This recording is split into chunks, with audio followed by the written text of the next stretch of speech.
This is not nostalgia. This is a record. You are here because memory lies. Records do not. Nothing here is exaggerated. Nothing here is softened. What follows is not a story of recovery, but a record of a squeeze. Stay with the record. You live with the consequences of this record. In your debt, in the way security feels temporary, in the cost of borrowing tomorrow. This is not past tense. This is inheritance. The year 1980 arrived like a persistent, low-grade fever that refused to break. For over a decade, the American middle class had lived in a world where money was losing its weight. Inflation was not a headline, it was the air. In 1980, it surged into the teens. People learned to spend as soon as they earned, because by tomorrow, the dollar in their pocket would be worth less than the paper it was printed on. This was the anesthesia of the inflationary era, the illusion that as long as the numbers kept growing, the system was still alive. We place your memory back onto the autopsy table once again. Search the corners of your mind for an afternoon in the spring of 1980. Recall the car showrooms. The 1980 models sat under fluorescent lights, chrome bumpers reflecting a world that was becoming increasingly expensive to maintain. Salesmen stood near the doors watching. Customers entered, looked at the stickers, and walked back out into the humid air. The numbers were no longer prices, they were barriers. Inside your home, the anesthesia continued. The evening news spoke of prime rates and monetary tightening. Abstract language, weather reports for a storm that had already entered the house. Your parents sat at the kitchen table, surrounded by paper, bills, bank statements, credit card offers arriving daily in the mail. They believed debt was adaptation.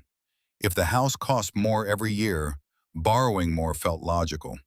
They slept under the sedative of the real estate dream, convinced equity would always outrun interest.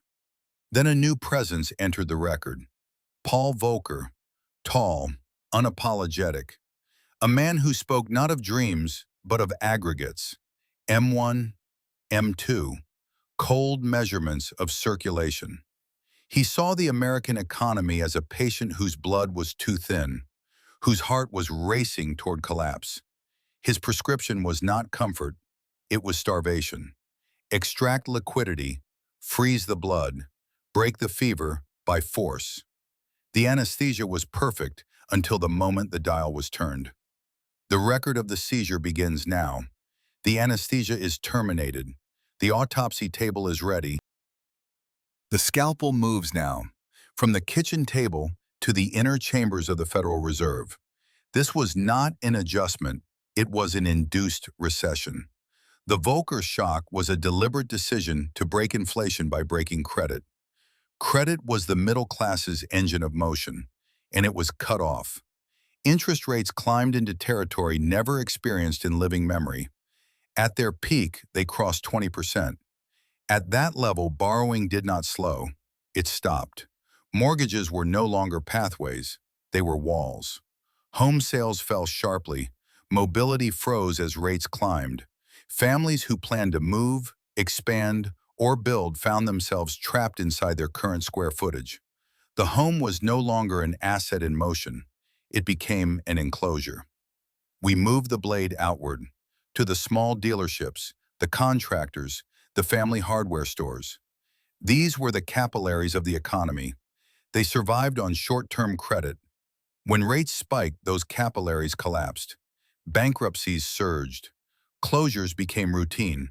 The sound of 1980 was the "closed" sign flipped at noon on a weekday.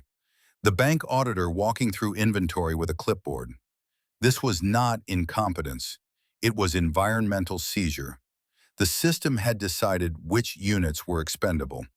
We examined the individual nervous system. A credit card declined at the grocery store.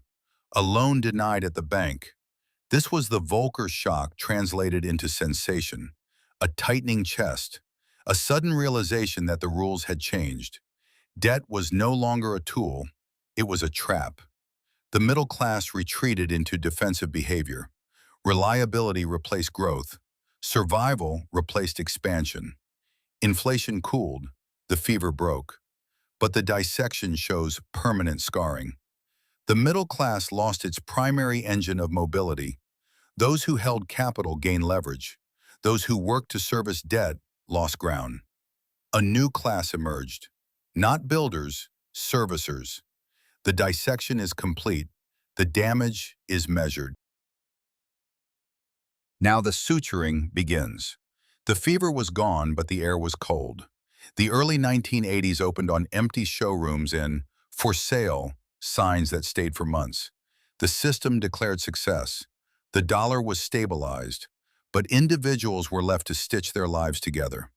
Your parents did not wait for relief. They reached for ledgers, envelopes of cash.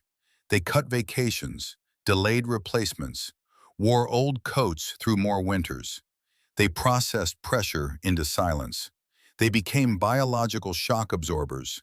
They absorbed the realization that labor was worth less than interest. They buried it in joints. In the way they gripped the steering wheel of an aging car. They converted panic into extra shifts. They paid the interest with their bodies so your room could still feel like a home. They traded expansion for stability. Every time they said, "We just don't need that right now," they were shielding you. This was not weakness, it was structural defiance.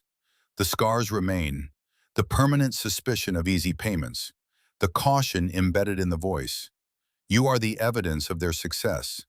This is not a wound, it is a sealed record of transfer. You carry their discipline in your marrow. This is a record. The record remains. The audit is closed.